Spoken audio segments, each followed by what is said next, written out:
galerinha do quarto ano? Hoje, em nosso componente curricular História, vamos falar acerca dos indígenas, portugueses e africanos na formação do Brasil.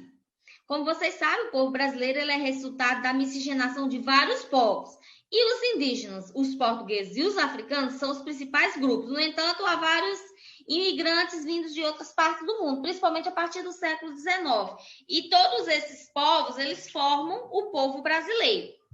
Iniciaremos falando sobre os indígenas, que, como se sabe, o território que se tornaria o Brasil registra presença humana há 12 mil anos, ou seja, os índios aqui moravam muito antes dos portugueses aqui chegarem.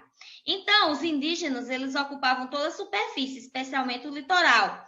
Não devemos pensar que se tratava de um único povo, mas sim de várias tribos indígenas, cada uma com sua língua e costumes. A etnia mais numerosa era a dos tupis-guaranis, que foram esses povos que os portugueses travaram o primeiro contato. Então, os tupis, eles conheciam a natureza, eles tinham nomeado os montes, praias, rios e sabiam quais ervas eram nocivas ou não. Tudo isso foi ensinado aos portugueses. Um dos exemplos mais claros da permanência da cultura indígena no Brasil pode se comprovar através da culinária brasileira, que herdou vários hábitos e costumes da cultura indígena, como a utilização da mandioca e seus derivados, como farinha, beiju e polvilho. O costume de se alimentar com peixes, de se alimentar também com a carne socada no pilão, na madeira, que é conhecida como paçoca, pratos derivados da caça, como o pato ao tucupi, além do costume de comer frutas, principalmente o cupuaçu, bacuri, a graviola, o caju, o açaí e também o buriti.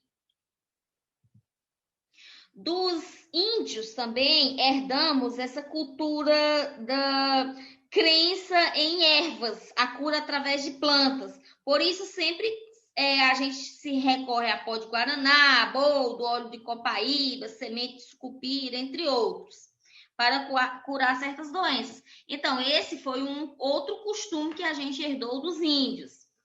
Herdamos também a vontade de andar descalço dentro de casa, o costume de descansar em redes, que quase sempre os índios eles dormem em redes de palha, que se encontram dentro das suas ocas, que são as suas habitações nas aldeias.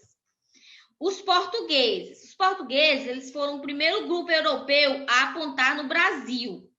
Foram eles. Então, esses portugueses eles realizaram viagens marítimas com vários objetivos. Eles queriam metais preciosos, terras, expandir o cristianismo, expandir glórias nas batalhas. Motivos não faltavam para cruzar o mar. Então, os portugueses eles trouxeram sua religião e impuseram aos indígenas. Ao invés de vários desses, agora os indígenas eram obrigados a adorar somente uma divindade. Havia um livro para seguir, uma hierarquia de sacerdotes. Os portugueses eles introduziram novos conceitos na economia também, muito diferente dos costumes indígenas. Um dos exemplos é, ao invés de plantar para subsistência, agora era preciso cultivar produtos em grande escala, para que pudessem ser vendidos no mercado europeu e obter lucros para os portugueses. Então, a língua portuguesa passou a ser o idioma do novo território, e assim como a organização política e também a economia capitalista. Na culinária, muitos pratos típicos brasileiros são resultado de adaptação de pratos portugueses às condições da colônia. Um exemplo é a feijoada brasileira, também a cachaça, que foi criada nos engenhos, e alguns pratos que também se incorporavam aos hábitos brasileiros, como bacalhoadas e outros pratos baseados no bacalhau. Falaremos agora sobre os africanos. Os africanos eles foram trazidos pelos portugueses para serem escravos nas Américas. No entanto, cada indivíduo trouxe o seu idioma, trouxe sua fé, suas habilidades, e assim, dessa maneira, Esse saber ele foi disseminado tanto nas fazendas onde eles trabalhavam, como nos quilombos, que eram os espaços de liberdade. É possível verificar o jeito de mover a cintura que nós temos hoje. Esse jeito foi herdado dos africanos, que originou uma infinidade de bailes, como machixe e também o samba. Nós temos o afoxé, o maracatu, a congada, o lundu e também a capoeira, que são exemplos de influência americana na música brasileira, que permanece até os dias atuais. Os africanos, eles trouxeram a sua religião, seus orixás, que foram misturados com a crença cristã. E isso deu uma origem aos terreiros de candomblé e, posteriormente, à Umbanda, no Brasil. São exemplos de culinária, influência africana, o vatapá, o acarajé, a pamonha, o mugunçá, o caruru, o quiabo, o chuchu. Temperos também foram trazidos da África, como pimentas, leite de coco e também o azeite de dendê.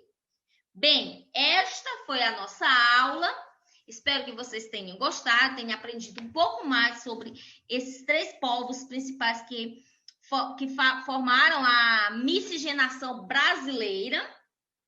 Então, deixo aqui o meu abraço virtual e até o nosso próximo